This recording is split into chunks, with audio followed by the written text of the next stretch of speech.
what's up? Dusty Smith here with the Cult of Dusty. And as many of you guys know, I was a Christian for like 170, 180 years, something like that. At least that's the way it felt. And one of the things I did when I was a Christian was I would pass out these things called chick tracts. If you guys never seen a chick tract before, basically what it is a little comic book that tries to win you over to Jesus Christ by scaring the shit out of you. And I'll be quite honest with you, I passed a lot of these things out, but I never really looked at the pictures to see what was actually drawn in them. I just kind of glossed over it all. So the other day, I found my favorite one of all time that I used to pass out all the time, and it's fucking hilarious. So I just had to share it with you guys. So without further ado, here's my favorite chick tract of all time. Trust me. Dun dun dun! Yeah. Alright, the first frame, we got this dude walking down the street, minding his own damn business. But he's not very observant, because he doesn't seem to notice the school bus going by, and somebody's hanging a chick out the school bus by her feet, and somebody stabbed the school bus with a knife. There's a kid with an Uzi, shoot right over his fucking head, but this dude don't give a fuck. Because he's all mesmerized by this finger that's waving him behind the fence. So he's like, this looks legit, let's check this shit out. So he walks back behind the fence.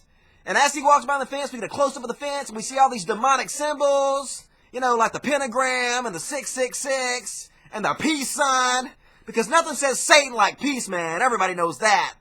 So the very next frame, he's behind the fence, and there's a bunch of weird people. This chick's got a snake coming out of her pocket. This dude's got 666 tattooed on the back of his neck. This motherfucker's got a rat on his head for some reason. Don't know why. This dog is chewing on a chain.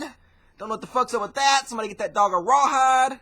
But anyway, they all seem friendly enough. They're all shaking his hand. They're like, what's up, dude? And the next thing you know, boom, they pull out drugs. And they're like, here, dude, do drugs. And he's like, drugs? I don't think I should do drugs. And they're like pointing at him and putting their hand on his shoulder. And they're like, do it, man. Do drugs. And the very next thing you know, boom, he does it. He does drugs. And they're all like, yay, he did drugs. And even the rat's happy back here, man. The rat's all excited about him doing drugs. This guy's like, gnarly, man, you did drugs. And the dog is still chewing on a chain for some reason. But the cat's all pissed off. The cat's like, drugs? Don't do drugs. And the very next thing you know, boom, this guy's fucking high as shit. He is tripping balls. This dude is seeing the cosmos like Carl fucking Sagan. It looks awesome, man. To be quite honest with you, I think these people actually did him a favor, because this guy's never looked happier. I mean, if I was living in a world where kids were shooting at me with an Uzi from a school bus, I'd fucking do drugs too, really. And his shoes all untied, this dude looks happy as shit. Very next frame, he goes back and he's like, I need more drugs. And the guy says, next time, it's gonna cost you. And the next time is apparently 3 days later, and he's like, hey, I need more drugs, dude. And the dude's like, if you don't have any money, you go steal something. Because everybody knows 100% of the money that drugs is bought with is from stuff that is stolen. So the next thing you know, he's out stealing shit, he's stealing old TVs. There's a really terrible guard dog here that's sleeping in shit, don't know what the fuck's going on. And then the next thing you know, he's at the pawn shop pawning that ugly ass TV. And the pawn guy's got 3 watches on, he's got another watch in his pocket.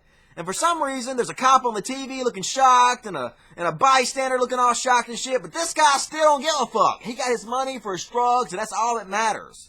So then he goes to the drug dealer, and the drug dealer pats him on the head, and this rat bites this cat's tail for some reason. And then the drug dealer's like, I got a present, dude. Better drugs. And the dude's like, fuck yeah. And then he takes the better drugs, and he sees the cosmos like Carl Sagan again. And later on, he's like, dude, I suck your dick if you give me some more drugs. And the dude's like, I don't want you to suck my dick. I want you to sell drugs for me. And so the guy's like, fuck yeah, I'll sell drugs for you. That's much better than sucking your dick. And so he starts selling drugs to hipsters. And then he gets really good at selling drugs. He's like, fuck yeah, I'm awesome at selling drugs. The next thing you know, there's a biker on his knees, and he's like, I'll suck your dick if you sell me drugs. And he's got a snake tattoo on his arm that says mama. And for some reason, he's wearing a big chain around his body. He's got flies buzzing around his head and shit. But this dude don't care. He's like, fuck yeah, I'll sell you drugs. And the next thing you know, the dude's like, boom! I'm not a dick-sucking biker, I'm a cop, motherfucker! And then he puts the gun into the guy's brain a little bit, and the guy bleeds all over the place. Then the next thing you know, this guy's in court, and the judge is like, fuck you, man! You sold drugs! And the jury's all like, kill him! With their thumbs down, like it's gladiator days and shit. And the very next thing you see, boom! He's going to jail. And all the guys are reaching out for him. They're like, I want to rape you first. I want to be the first one to rape you. This guy's got like a Ralph Macchio bandana on his head or something. These guys back here all excited. They want to be the first one to rape him. But my favorite one of all these is this dude right here. He's all patient and shit. He's like, I'll rape you eventually. So the very next thing you see, he's in the yard. And some dude's like, this sweet thing is mine tonight. And this guard's all happy about it. He's like, rape is hilarious. And the next thing you know, he's back in the bunk and he's being raped brutally. And he's like, stop it, you're hurting me. Guards, help me, stop. But nobody helps him. And the next thing you know, he's in the fucking hospital. And the doctor's like, according to this thermometer, you got raped by a bunch of dudes last night. And the next thing you know, 3 months later, Walker says you have AIDS. And so the next thing you know, he's in fucking jail still. He's got AIDS, been raped by a bunch of dudes. But somebody comes by and is like, hey dude, have this. And the guy that gives it to him has like a spider on his hand for some reason.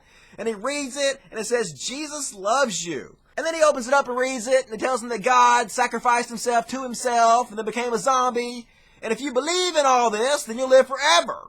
So the very next thing, he's all crying and shit. And he's like, God, I'm sorry. I'm sorry that I sold drugs and got raped and got AIDS. And then he's like, please come into my life and save me. I believe in you. And then he got saved. An angel comes down and says, fuck yeah, you're saved as shit, dude. And he's like, oh, thank you for saving me, Lord. Thank you. And then the next thing, he's fucking dead. 2 days later, he's dead. What the fuck? I think Jesus' version of saving people is way different than my version of saving people. You know, if you're going to save me from the anal rape and the AIDS. You know, don't wait till I fucking die. So anyway, he's dead. In the very last scene, there's an angel that comes down like fucking Superman, whisk him away to fly him away to heaven, where I assume the angels are going to rape him forever. He looks a little too happy about it, if you ask me. Okay, that's it. That's the whole goddamn thing. I used to pass these things out to everybody. People are still passing these things out today. That's how Christians try to scare people into becoming Christians. And I just want to publicly apologize for every single person I passed out one of these things to. I was a fucking idiot. No doubt about it. My bad. For the Cult of Dusty, I am the People's Atheist, Dusty Smith.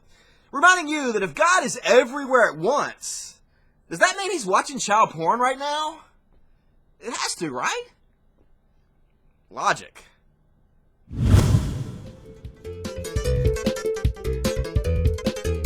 It's not too late. It's not too late. When it's time to judge my soul, when it's time to pay that toll,